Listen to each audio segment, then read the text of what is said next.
I'm Ryan. And I'm Zach. And together, what are we? Functionally literate. It's very important to emphasize that because so many times when I'm listening to the recording, We're functionally illiterate. It almost sounds like we're saying illiterate. Yes. It almost sounds like we're saying we're functionally illiterate, even though... Which I actually think is a feature, not a bug. I love the interpretation that they're like, are they saying they're intentionally stupid? And it's like, we are, yes. Willfully ignorant. We're just... only together can we read. That's right. It takes the two of us. Like, what is that letter? I only know half of this. So this episode, we are resuming our discussion of Book 4 of Morte, Arthur. We're going to be discussing chapters 15 through 20. So what just happened? Let's recap a little bit. So Morgan Le Fay did some bad bitch stuff. Yeah. She stole Excalibur and the Scabbard because she lured King Arthur and Accolon, and I can't remember the third knight that was present, but another knight, into this magical barge with 12 beautiful women that fed them. It was her husband. Oh, yeah, that's right. That's right. Who's that? Uriens. And Arthur ends up in prison. Accolon ends up at a well. Uriens is home, safe and sound. Yeah, just magically they so were all he teleported. Thinks. Yeah. Bum, yeah. bum, bum. And then she gives Excalibur to Accolon, says, hey, you murder Arthur, I'll murder my husband, then we'll get married and we'll be the king and queen of all of England. And he's like, that sounds like a sick deal. So he goes off to do that. Arthur's in the dungeon as some shit knight that's a coward who's got this feud going with his brother. He agrees for the sake of the other knights that have been imprisoned that refuse to fight for this guy. I'll champion you, but win or lose, you got to let everybody else go. Accolon becomes the champion of the rival brother. They fight. Arthur whoops his ass, even with a mundane sword, figures out he stole his sword, takes it back, finds out it's Accolon. Accolon gives up the game and is like, Morgan Le Fay said this was totes fine. Yeah. And everything is good, right? And he's like, no, you son of a bitch. Doesn't kill him. He dies of his own wounds. Mails his body back to Morgan as she's plotting to murder her husband, is caught in the act of trying to by her own son. Yeah. And then is basically chased out of Camelot. And Arthur loses the scabbard. Yeah. She yeets it into a lake, never to be seen again. It ends with her yeeting it into a lake, disguising herself and her men as boulders in a valley full of boulders. And then him and the knight that went with him being like, dang, misadventure, we lost them. Dang. And then they leave. That's how that chapter ended. I will note, Accolon did not realize he was going to be fighting Arthur. That's true, yes. Morgan told him, you need to go fight this knight for this guy. Right, unnamed knight of this other guy. Yeah. Not realizing, because, like, the way he talked about it, I don't think he would have fought Arthur if he No, he felt terrible. Yeah. When he found out that he was fighting Arthur, he's like, oh, my liege. Yeah. If only I had known. I knew I would cause your death, but I did not know it would be me who was supposed to kill you. Yeah, and Arthur's like, I don't give a fuck about that. You were gonna, really knew seems your like an actions excuse, my were man. gonna lead to my death. That's right. Anyways, so moving on, chapter 15. Chapter 15. How Morgan Le Fay saved the knights that should have been drowned, and how King Arthur returned home again. So Arthur just left. Yep. Morgan asks one of her men, did you see my brother? The knight says, yes, and lucky you hit us as you did. If he had seen us, we would have fled. Morgan believed them. Yes. Not like you said at the end of the last episode. Very angry. They're like, hey, can we go somewhere else? Let's not go where he's going. Anywhere else, even.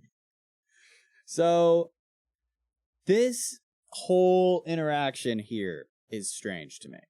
So, they ride on, and they come across a knight on horseback who has another knight tied up by his hands and feet, who's also blindfolded, and slung across the rear of the horse. She asks this guy riding the horse, why is this knight bound? He says, I'm going to drown him in a fountain. Classic. That's what I do with all my enemies.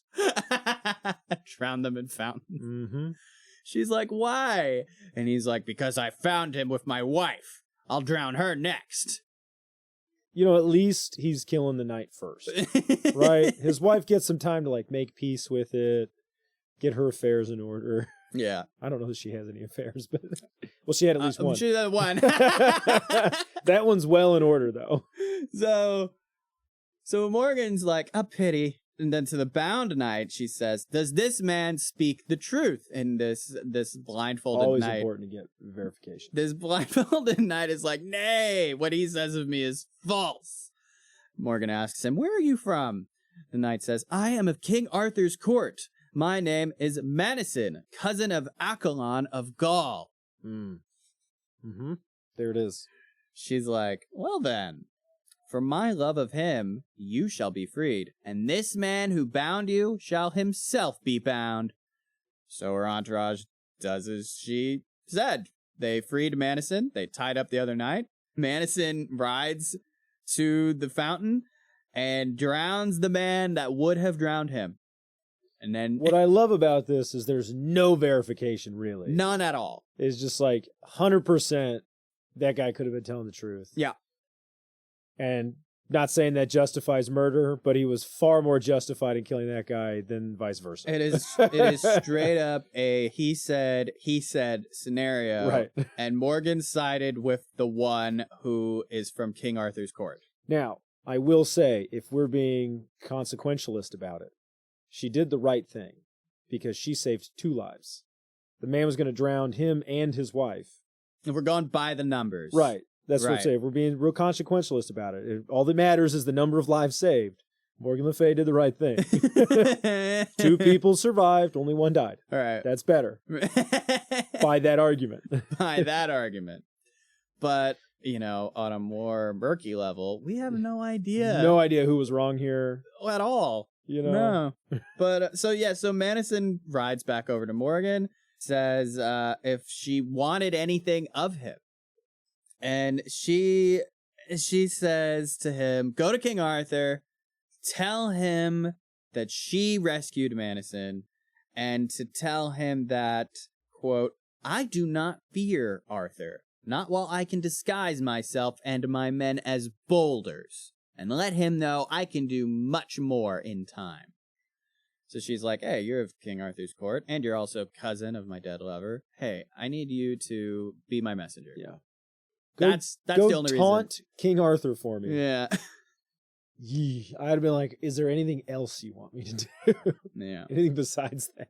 So she rides for the country of Gore, which, remind me, is Gore France or is Gaul France? Gaul is France. What is Gore?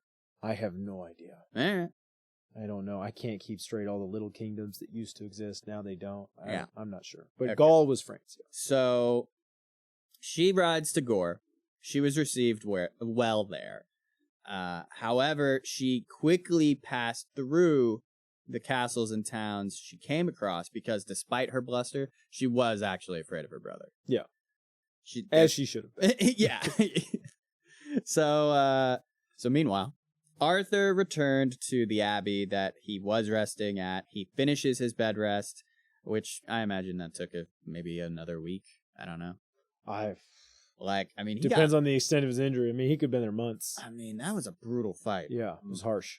But when he finished recovering, he rides back to Camelot and he tells everyone what was up with Morgan Le Fay. He said, just so everybody knows, she's a whack-ass hoe. So he told his wife, he told the barons, he told his knights, and they were all pissed. The knights wanted to burn her. Yeah. Well, what do you do with witches? So then Manison arrives, and he tells Arthur of his adventure, and then delivered Morgan the message. And he says, well, that was kind of her, I imagine sarcastically. Yeah. Oh, how generous of you. While I live, I will get revenge on her. All of Christendom shall speak of it. He's like, man, everyone's gonna know. My sister, bitch. She's dead. I'm killing her. And guess what? In the year of our Lord 2024, we are still talking about it. Yeah. He was right. Yeah. All of us know about it. So then the next morning, a damsel from Morgan arrives, bringing with her the fanciest mantle that was ever seen in the This court. is so fucked up. So, as a reminder, a mantle is a fancy, heavy cloak. Yes. This particular mantle was even fancier and heavier because it was covered with jewels of a quality so high. Even King Arthur, High King of England, was impressed. He was like, ooh, shit, okay. Mm-hmm. So the damsel says, "Your sister sends you this gift and wishes that you take it. She hopes that this will forgive any offense she has given." The king really liked the mantle, but he didn't say much about it. And so that was the end of the chapter. Yeah. So before we get into the next chapter, let's talk about how questionable this is. It's, yeah. Like first, you send a knight taunting him. Yeah. Well, first you steal his sword and try to have him killed. Right. Then you send a knight taunting him after you failed. Then the day after, you send a damsel with a fancy cloak like, sorry. Super just nice present. Don't look at this too closely. Chapter 16. How the damsel of the lake saved King Arthur from mantle that should have burnt him. So as a reminder, the damsel of the lake is Nimue, the woman who was saved by King Pellinore, who learned magic from Merlin, and soon after sentenced him to a slow death for the crime of being a horny devil. That is, in fact, a crime. Being a horny devil. And then after that, saved King Arthur from a plot to be killed in battle by his sister's lover. That's the most recent thing she did. It's very important. Well, so she came to Arthur now, in this moment, to save him from Morgan once again. She goes into his court. She says to Arthur, "Sir, I must speak with you privately." Arthur didn't care about privacy. He was like, "Say what you will." She told him not to put on the mantle nor any other until the one who brought it put it on first. That damsel is still here, still in the court. Yeah. And so he's like, "Well, as you say, so it shall be done." So the narrative, I have notated here, the narrative wasn't clear about the timing, but I'm operating under the assumption that Nimue entered the court right after Arthur had been given the mantle. Like, didn't give Morgan's damsel time to leave. I think in mine it says that it didn't specify prior that she was there, but it implied that she had been there the whole time. Or was nearby, at least. Yeah. You know? It was like, and Nineveh, who was in the court, says. Yeah. And it's like. Nineveh, the other name of Nimue. Yes. Also known as. Yeah. So Arthur says to this woman, "Damsel, I would see you wear this mantle you have brought me." She says, "Sir, it would be unseemly for me to wear a king's garment," which is a good deflection. It's a fair point. This would be true under normal circumstances. Yeah. He's like, "By my head, you shall wear it before I put it on, or any other man here." So, with really no other choice, she put direct it on. order from the king. Yeah, so she put it on, and as it turns out, this was a cursed mantle. It was cursed to burn the wearer to death. And the narrative described her as burnt to coals. Whoa. Mm-hmm. Interesting. Arthur was wonderly wroth, which means extremely angry. He would in case be. you've forgotten in the first episode when his father was wonderly wroth. Yeah. Now, I do actually think that there is a canon, like a Wizards of the Coast D&D item based on this. There's a cursed mantle. It doesn't burn you, though. What's it do? I think it sticks to you, and it starts to, like, dissolve your flesh. And if you try to take it off, it, like, rips your skin off. Acid mantle. Yeah, it's pretty bad. So, Arthur says to King Uriens, who's also in the court, "My sister, your wife, is attempting to betray me, and I know that your son, my nephew, is collaborating with her to destroy me. I know this because it's unlikely that you are her collaborator, because Accolon confessed to me that she would have you destroyed as well. So I'm excusing you as a suspect. But as for your son, Sir Uwaine, I do hold him in suspicion. So I order you to put him out of my court." That's some good train of logic. It's a good train of logic. All the information he has, that all makes sense. Because Uriens was tricked on the barge, Yeah. with the other ones. Yeah. Accolon said straight up we were going to kill Uriens too. So it's not like Uriens was like, well, let's kill Arthur and then I'll kill myself. Like, that doesn't make any sense. And I think thinking about this like as like a narrative punishment. Thanks, Zach. You got me thinking in those ways now. There you go. I think this still works because, you know, Arthur didn't know it, but Uwaine did become aware of his mother's treachery in the last episode. Yeah. And he said nothing. He That's wasn't collaborating with her, and he didn't know the full of her schemes. Yep. But he also didn't tell anyone what she had nearly done. Right. So narratively, it makes sense for him to be punished. He here. still has to get in some kind of trouble. Right. Yeah. So King Uriens did as the king commanded, and, you know, put his son out of the court. However, when Sir Gawaine, who is Uwaine's cousin, when he heard that his cousin was being thrown out of the court, he said, "Whoever banishes my cousin also banishes me." So yeah, Sir Uwaine and Sir Gawaine, they left together, which the whole court found regretful because, you know, Gawaine didn't do anything. Well, and he's still young at this point, but he's already one of the most accomplished and renowned knights of the Round Table. Now, remind me, is Gawaine the guy that did not give mercy to that one knight and then cut that lady's head off? And then accidentally killed the lady. Yes. Okay. Yes. Okay. So, Gaheris, Gawaine's brother, who is also a knight at this point. Yes. Sir Gaheris says, "Now we have lost 2 good knights for the love of one." Mm-hmm. So, Gawaine and Uwaine, they leave the next morning. They ride until they come upon a great forest. In the forest, Sir Gawaine saw in a valley a turret, which, after some Googling, I think in this context means they found a small tower. Yes. Thank you. So at this turret, there were 12 attractive damsels with 2 knights mounted on war horses.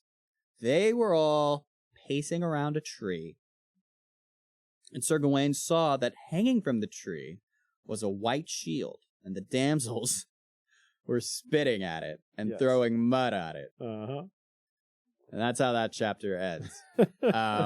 And so, yeah, the next chapter is going to, like, totally get into that. Anything. Just such a disrespectful thing. Yeah. It's just like, there's all these ladies, and here's your shield, which is like the symbol of yourself. You know, it's how you identify yourself on the battlefield or, you know, your lord or whoever you're fighting for. And they're all just, screw this. Whoever. Let's smear mud on it. Yeah. Hopefully mud. They're ladies. It's mud. A lady would never. Never, ever. Chapter 17. How Sir Gawaine and Sir Uwaine met with 12 fair damsels, and how they complained on Sir Marhaus. So, the 2 knights approached the women and the knights on war horses and asked them, "Why are you disrespecting that shield?" Fair question. They're also knights. Yeah. I imagine by proxy they're a little offended. Yeah, by this. They're like, whoa, come on, hey, Like, come what are on. you doing? So the women say to them that there was a knight, skilled of arms, who owned this shield that hated all ladies and all gentlewomen, and that is why they were dirtying this shield.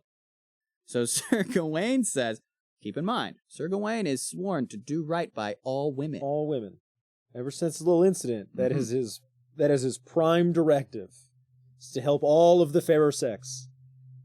That guy says, "It seems to me evil for a good knight to despise all ladies and gentle women. Perhaps, though, he hates you, he has a reason. Maybe he has a reason for hating you." Yeah, well, and Perhaps. What I love about this is it shows for the first time in Gawain some temperance. Yeah. Like, he's not just like, no, all you women are wrong. He's a knight. He's obviously good. Maybe he has a reason. But he's also not like, well, all these ladies are clearly correct. Yeah.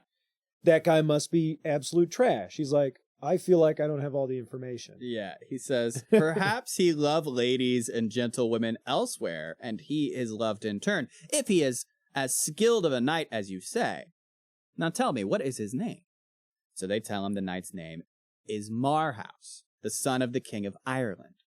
Sir Uwaine says, I know him. He is as good as any other knight alive. I saw him once prove himself while jousting.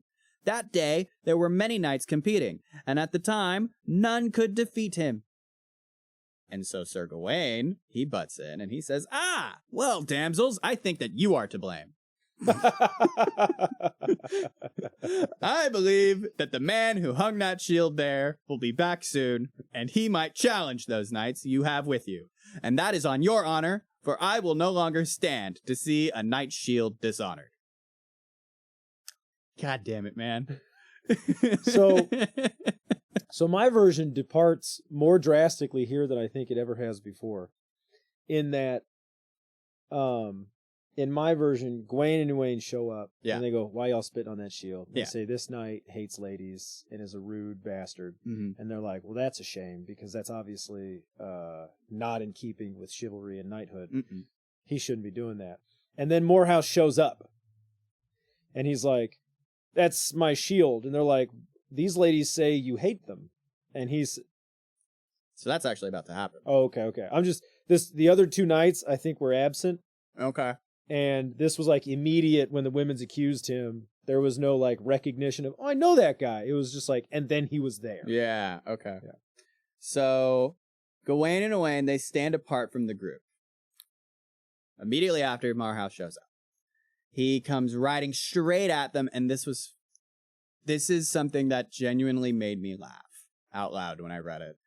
The damsels see him and they panic and they make a mad dash for the turret. They bumping into each other, knocking each other down. Like, just imagine 12 frightened women just losing all sense trying to get through like a single doorway. Right. Like, it's very just Monty Python. Yes, exactly. That's why I laughed. And so then one of the two knights that were with the damsels, he arms his shield and he calls out, "Sir Marhaus, defend yourself!" And so they charge at each other. On collision, the knight's spear broke on Marhaus's shield. Marhaus struck the knight so hard, he broke the knight's neck and the horse's back. Damn. Yeah. So then he turns to the other knight. They charge each other. Marhaus kills him and his horse too. And that's that chapter. Chapter 18. How Sir Marhaus jousted with Sir Gawaine and Sir Uwaine, and overthrew them both. So did this happen for you? This fight? Okay. Yes. It was essentially as soon as he shows up, Gawaine's like, "Well, all these ladies say you're a piece of shit." Mm-hmm. And I, of course, am obligated to defend them. So defend yourself. Yeah. Now, I do think it said they do witness him jousting first. So maybe I was wrong and those other two knights were there. Because then Gawaine's like, "I'm going to have to joust him." Yeah.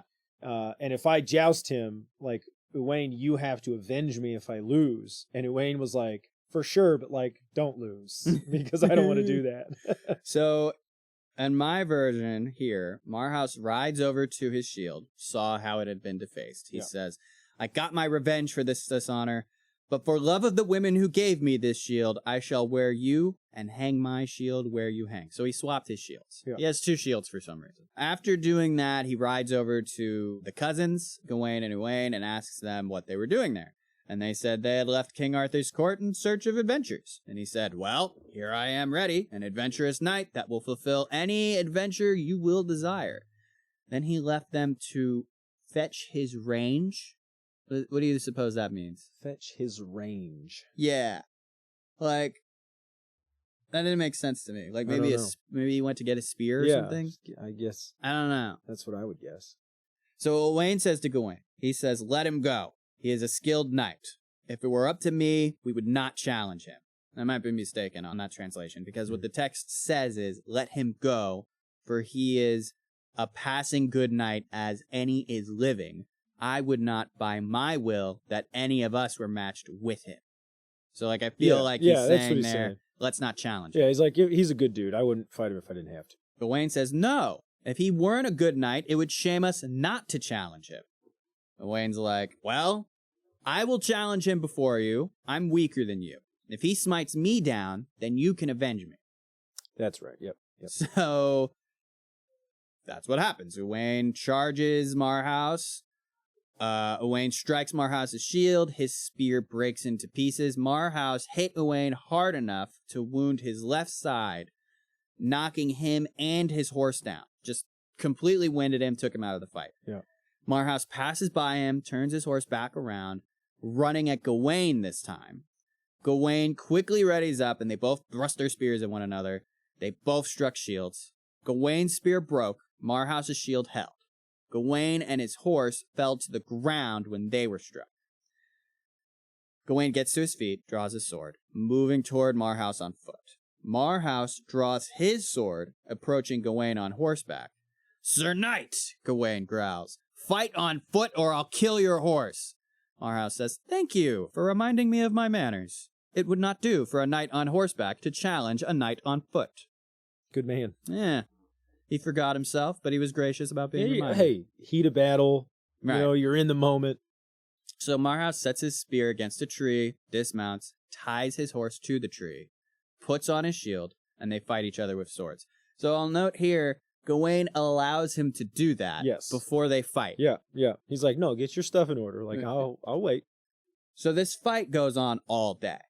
The narrative says that it started at 9 a.m., and it wasn't until evening that Gawaine grew weak.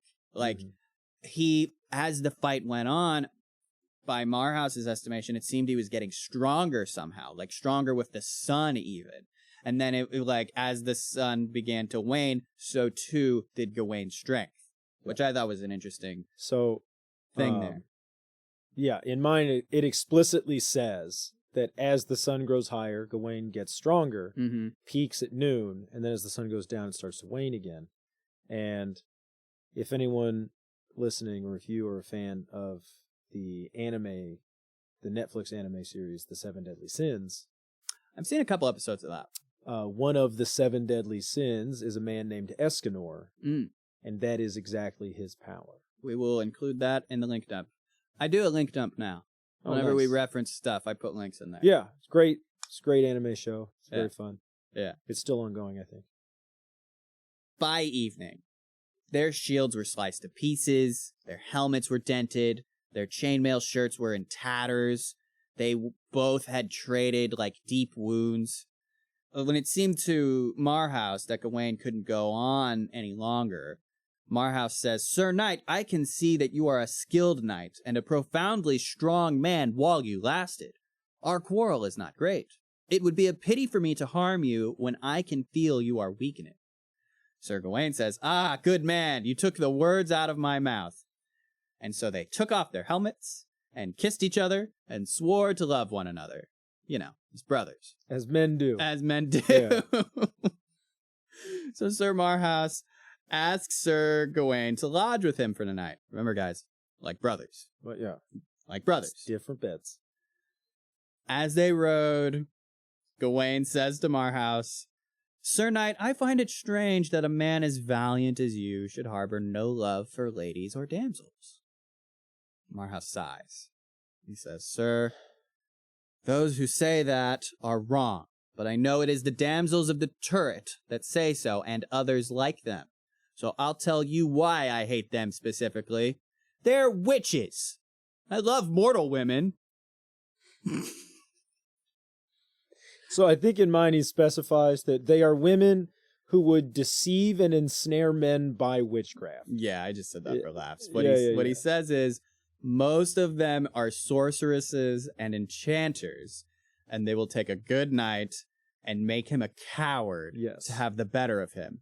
This is the main reason that I hate them. And to all good ladies and gentlewomen, I owe my service as a knight ought to do. Yes. He's specifically like, no, these are treacherous women. Right. Normal women, love them. I'll do whatever I can to help them out.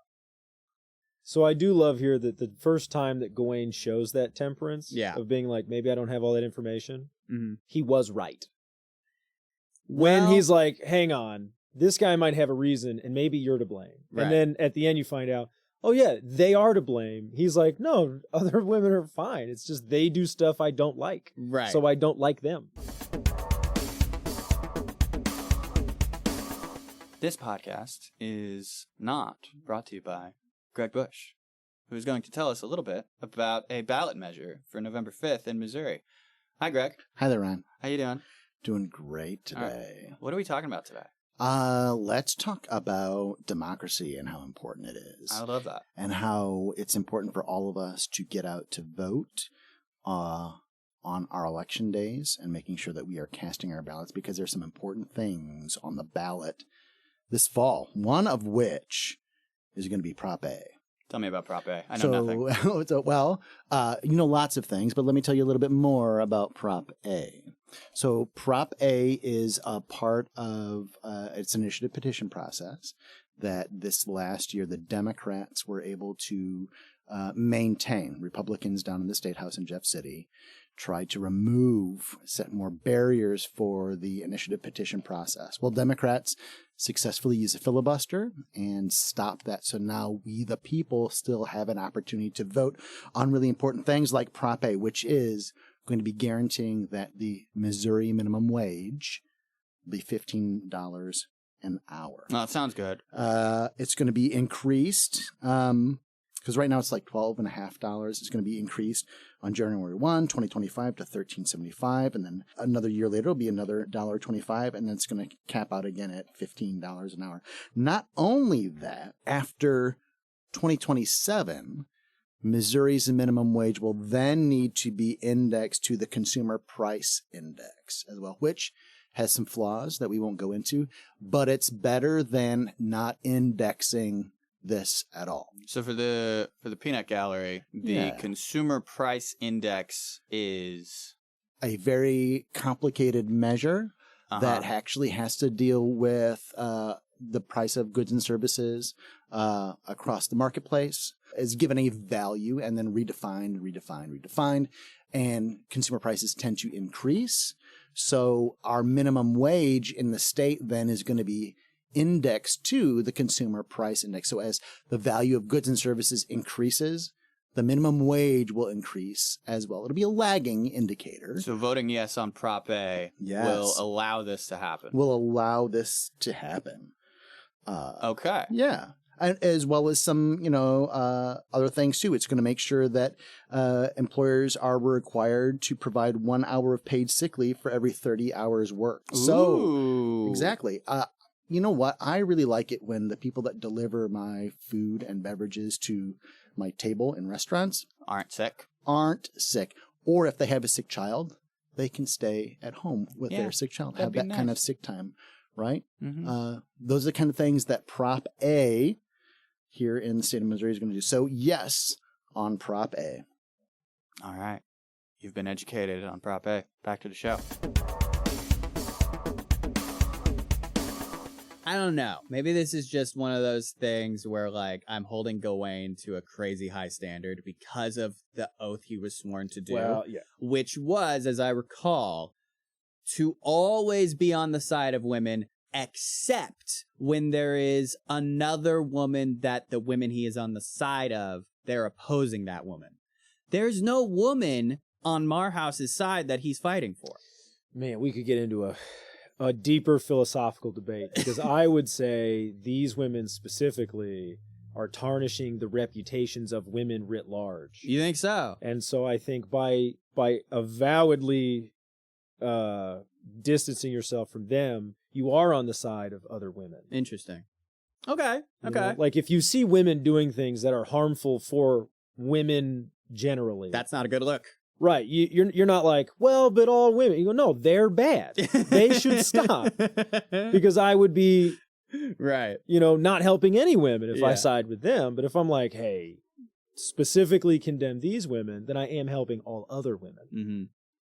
Well, so returning to the narrative, we get one of these moments where the narrative kind of breaks, because we got to keep in mind that this was written by Thomas Mallory, a man who was supposedly translating a French text in prison, probably to reduce the boredom. It's a lot of free time when you have nothing to do. So, and I say this because the book says, and Zach, I'm going to share this excerpt with you. As the book rehearseth in French, there were many knights that overmatched Sir Gawaine for all the thrice might that he had. Sir Lancelot de Lake, Sir Tristram, Sir Bors de Ganis, Sir Percival, Sir Pelleas, and Sir Morehouse. These 6 knights had the better of Sir Gawaine. What are your feelings on that? Well, so I think it's important for like establishing not necessarily like a pecking order, but sort of a ranking of like who the most powerful knights are. There are only 6 knights that have ever beaten Gawaine at his peak.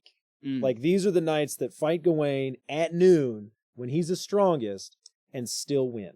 Jousting is typically during the day. Right. When there's tournaments and stuff. Yes. Yeah. And every single one of those knights has done something else independently very great. Yeah.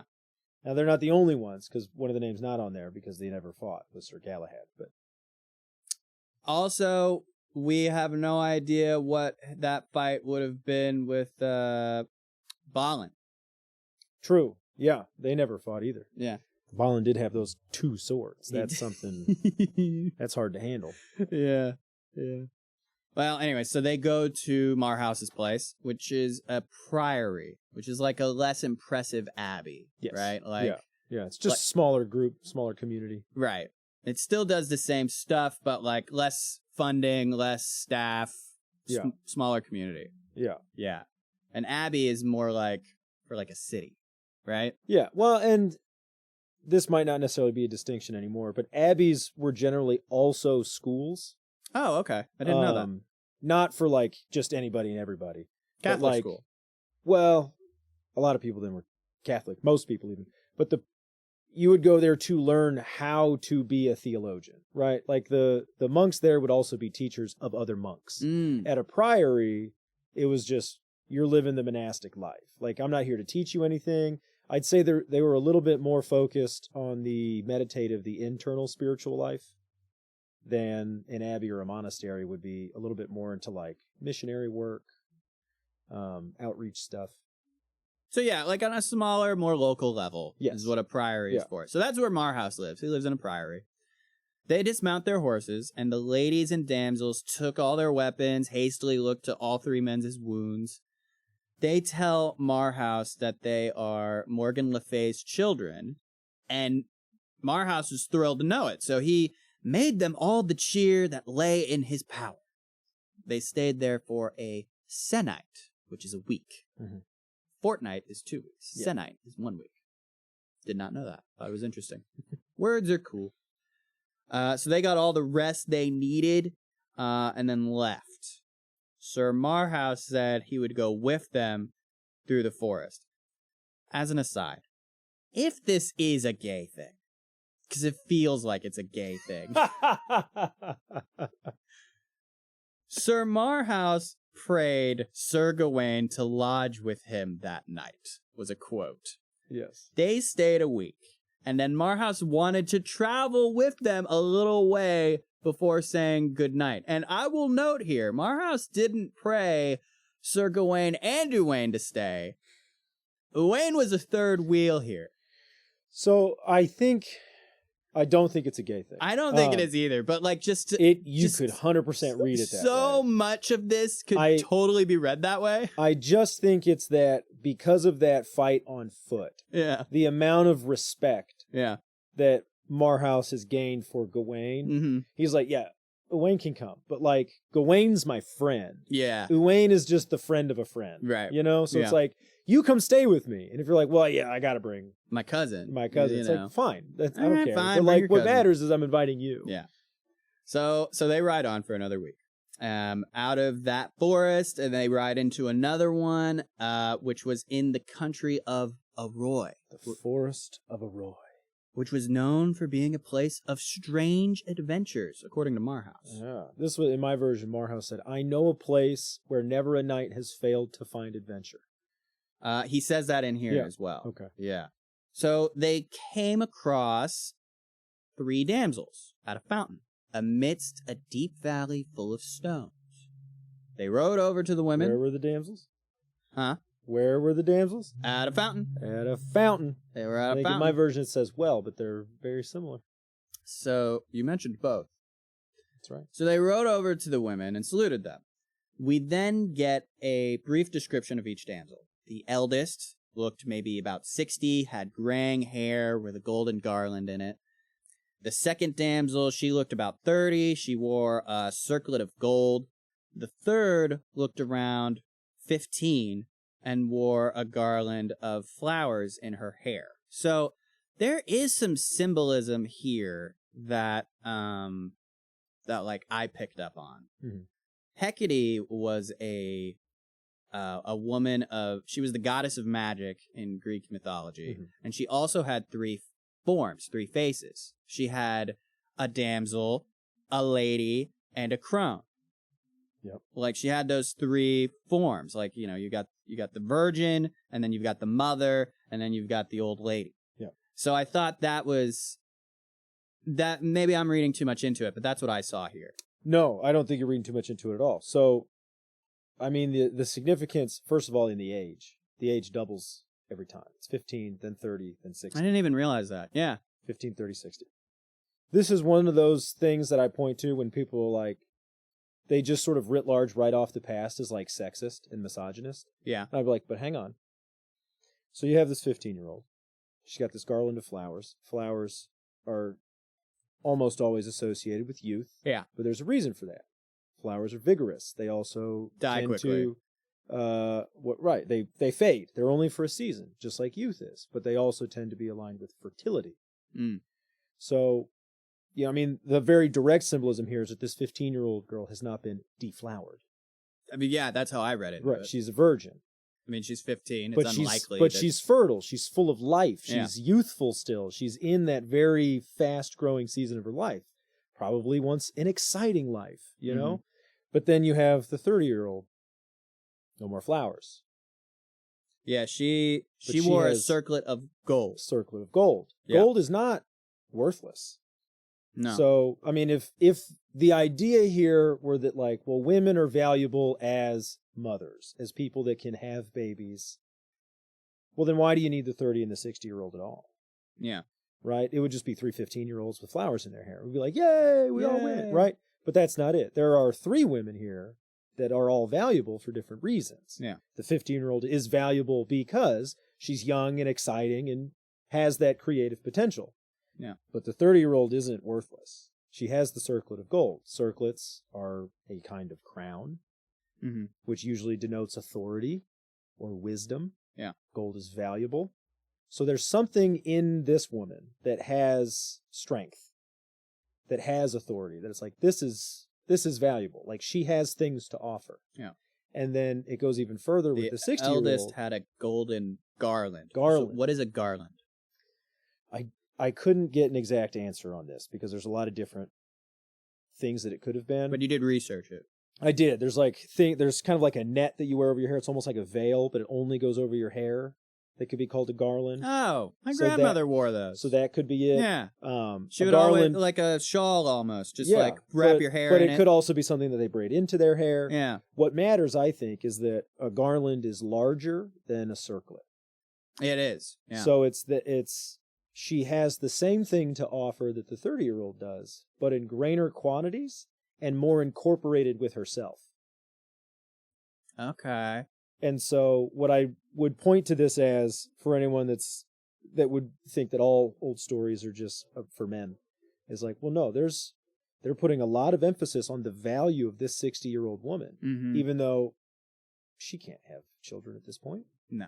You know, like very few people would even want to marry a 60-year-old woman. It's Yeah. like, well, how many years left do you have? You know, we're going to be together for 5 years. Then I'm going to die. Yeah. So, but there's still like, no, she is worth a lot. Yeah. Like, there is value in this woman. Yeah. And she has even more authority and more wisdom than the 30-year-old does. Interesting. And that, I think, points itself out when they choose their traveling companions. Which we will get into, I believe. Yeah, we're getting into that in this episode still. Mm-hmm. So the knights ask the damsels why they were sitting at this fountain.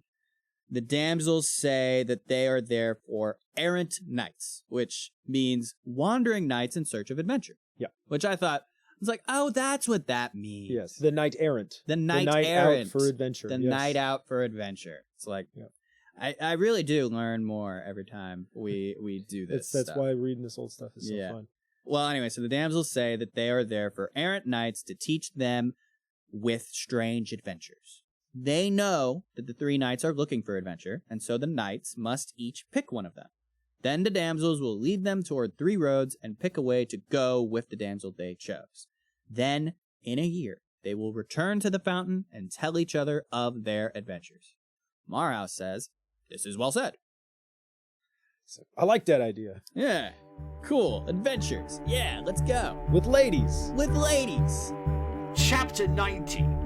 How Sir Marhouse, Sir Gawaine, and Sir Uwaine met 3 damsels, and each of them took one. Sir Uwaine says, "If we're each of us to choose a damsel, I must say that I should have the oldest of them, as I'm the youngest and weakest of us, and she has seen much and can help me when I most need it." I think that was a very wise choice of him. I agree. And that's what the evident, I guess, the proof of like why I think what I said was right before is that even Uwaine is like, I am weak and I am young. Because if you're weak, you're like, well, I want the strongest partner. That'd be probably the 30-year-old lady. But he recognizes the inherent strength in the elder woman. Yeah. He's like, no. She knows a lot of shit. Yeah. And I don't know any damn thing. Yeah. I want her help. Right. Because I fucking need it. Right. Exactly. So Sir Marhouse, he's like, I will have the 30-year-old damsel. She is the best fit for me.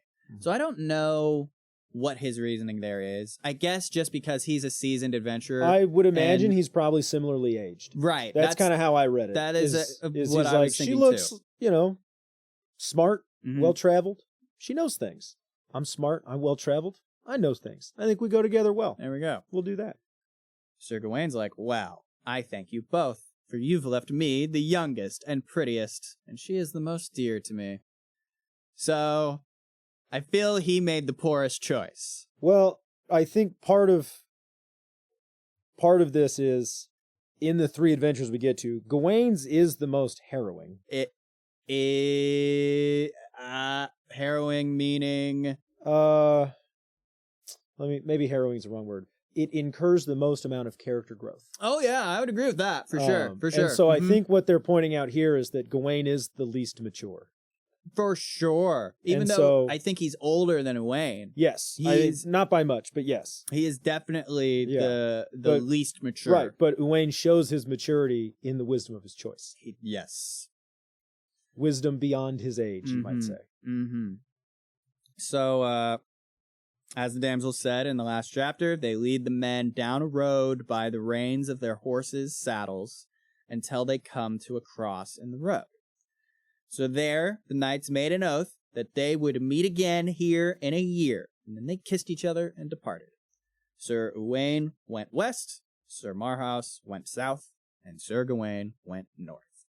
So now, as in the last book, we have 3 knights who went on 3 individual adventures, and we will be focusing on one after another, starting with Sir Gawaine, the one who went north and took the youngest damsel with him. So I like here, and this is something I haven't 100% worked out, but I have a sort of gut feeling that it means something, is the direction that each of them chose. Yeah, I was wondering about the significance of that too. Right. They all came from the east and then departed different ways that way. So this is what I find. East is the direction that the sun rises in. So it's the direction of beginnings. Yeah. This is the beginning of the adventure, so that makes sense. But as the direction correlates, because these women said that they were going to lead and teach on these adventures, right? So in a certain sense, the women are picking where they're going. Yeah. The youngest chose to go north. Now, north of England at this time is a fairly wild place. They need a warden of the north. Right. It's not well settled. Yeah. And north is the direction of like ascension and growth, right? Like if things are in the north, like they're above in a certain sense. Go north and mature quickly. Right. Now, Marhouse, with the 30-year-old woman, goes to the south. So the south is the more civilized part. It's the more settled, the more calm. Yeah. It's where you would probably be least likely to find adventure. Okay. Um, Uwaine goes west. And Uwaine goes west. Now, west is the direction of the setting sun of endings, and he's with the 60-year-old. Right. So maybe she's trying to teach him things beyond his years. That's what I think is she's sort of trying to give him this like look into eternity. Like, we're looking beyond your own life because it will end one day. So you can't just live for that because that's not nearly enough. I'm going to be curious to see what insight you will have on each of these adventures because they're very different adventures. Very different. So we're gonna start with Gawaine. Good old Gawaine. And you'll understand why I'm laughing the more further we get into it. So Gawaine traveled north until he came across a nice manor where an old knight lived. He asked the old knight if he knew of any adventures nearby. The next morning, they rode into a forest until they came to a pasture. Like, this guy was like, oh yeah, absolutely. Just hang out here for the night and I'll show you in the morning. Yeah.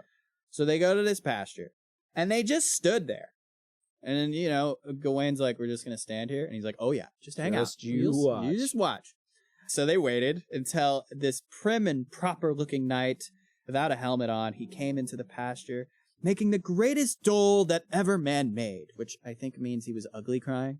Like, he was like... I think he was just making a ruckus. Yeah. That's how I read it. It's like, he's just making a scene. Oh, okay. Yeah. So he sees Gawaine, he salutes him, and he prays God honor him. Gawaine thanked him and prayed the same for him. The prim knight replied that he must lay honor and worship aside because sorrow and shame comes to him after honor. So that's how that chapter ends. But something funny about this chapter.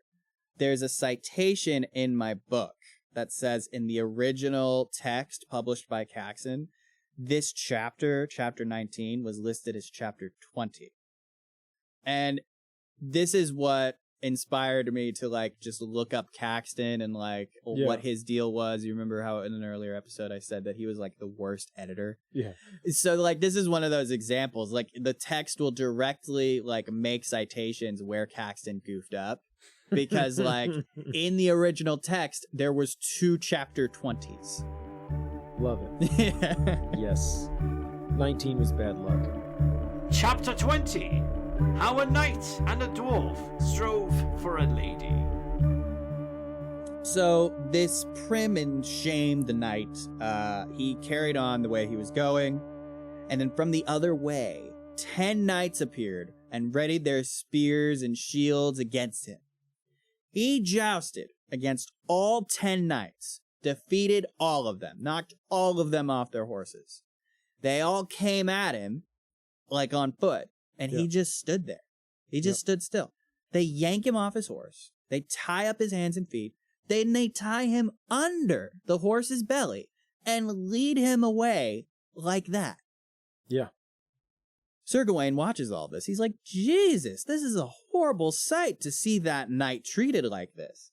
And he's allowing them to treat him that way. Why isn't he resisting? Mm-hmm. He asks the old knight this. The old knight says, if he did, they wouldn't be able to stop him.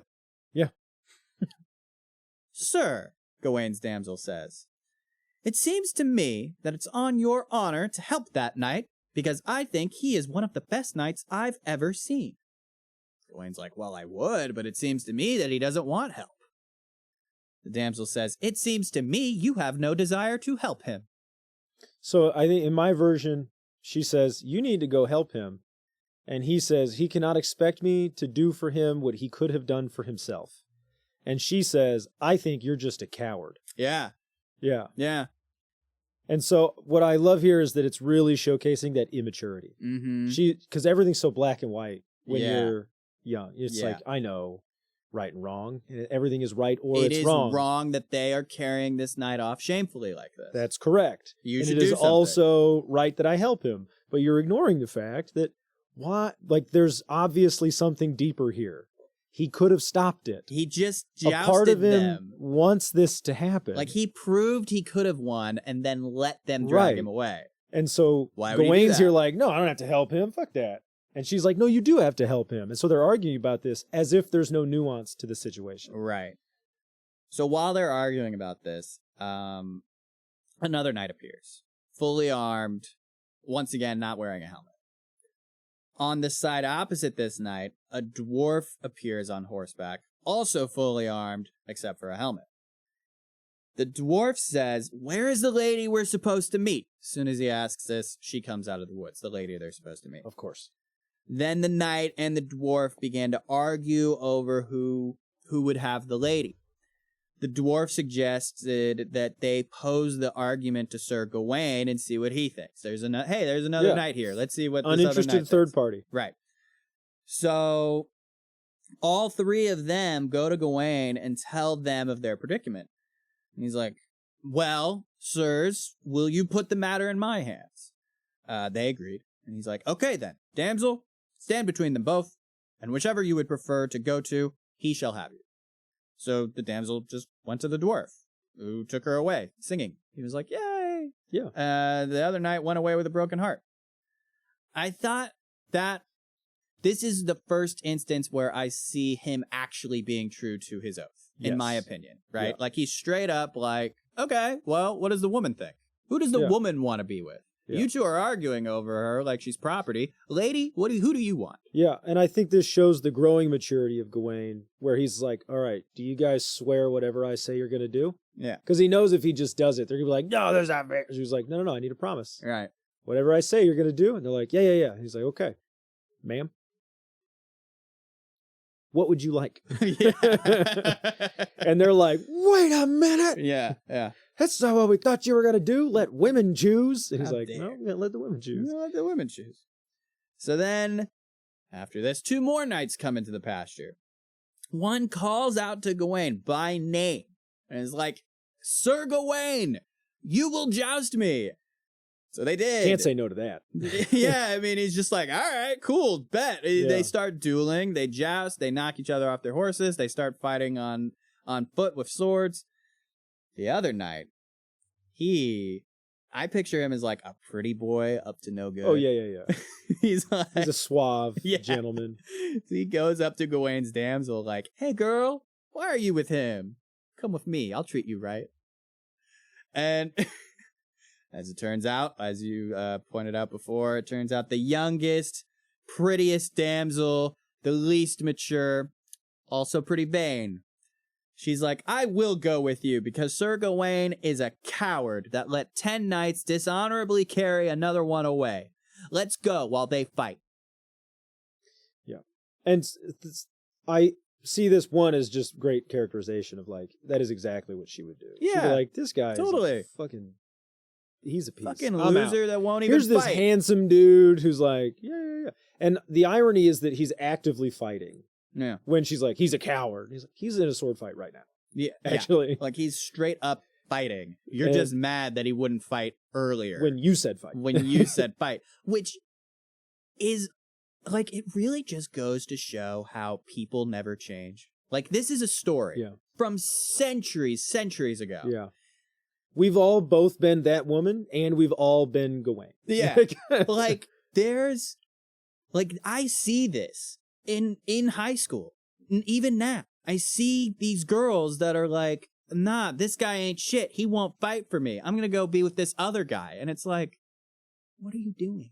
What Why do do you want you want a violent man? Is that what you want? It just makes no sense. But I also think it's metaphorical for the youth and arrogance that Gawain has, we'll say, enjoyed thus far is leaving. Yeah. Like, this adventure is going to be where he like goes, "Oh, the real world kind of fucking sucks." Like, there's a lot of not great stuff going on here, and shit's complicated. Yeah.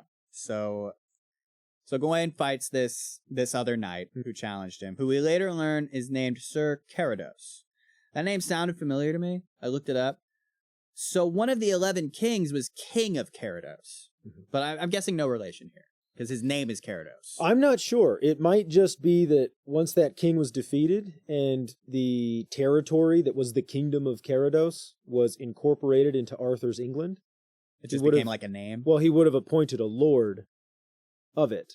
Oh, so this could be Sir Carados, as in the Lord Duke of of Carados. Right. Or Lord of Carados. Because it's very typical, especially in English tradition for lords to be referred to by the title of their land. Indeed. Right, you'd be Lord Sussex, not Lord whatever you're Lord Northampton. Okay. All right, I like that. Okay, so I think he is Sir Carados, and he is the Baron or Duke of Carados. The guy in charge of Carados. Yes. Okay, well, that makes sense. So they fought for a long while until they both came to an agreement, right? Like, one of them's like, you fight well. So do you. You want to stay at my place? Yeah. But also, can you tell me about that knight who jousted 10 men and won, but then, like, let himself be captured? Also, no homo. Stay in my place, no homo. So Gawaine finds out from Sir Carados that this impressive yet depressed knight, his name is Sir Peleus, who loves a lady called Ettarde. Do you recognize the name Peleus? Has it come up before? Very recently and very briefly. Okay. No. He is one of the 6 knights to ever best Gawaine at his peak. Oh, okay. All right.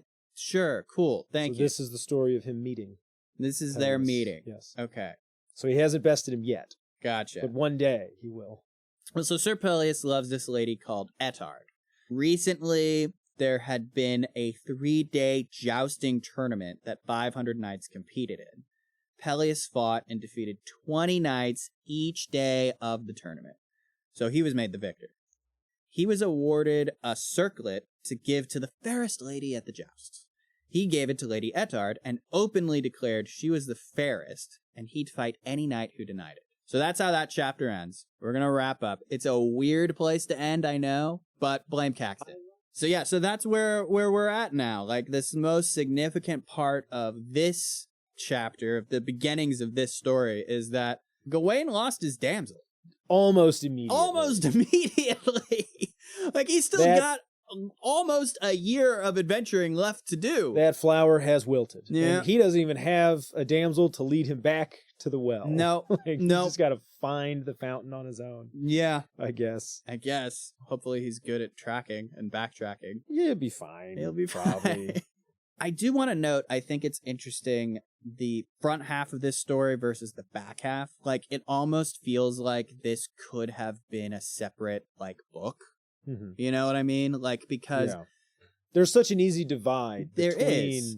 The adventure with Accolon and Arthur and then these 3. Yeah, because while the adventure with Accolon and Arthur gives context for why this is all happening in the first place, once you're in it, it really has nothing to do with what came before. It does really feel like there's a natural separation there. Well, anyways, that's where we're gonna leave it this episode. Thank you all for listening. Thank you, Midwest Studios. Thank you, Zach.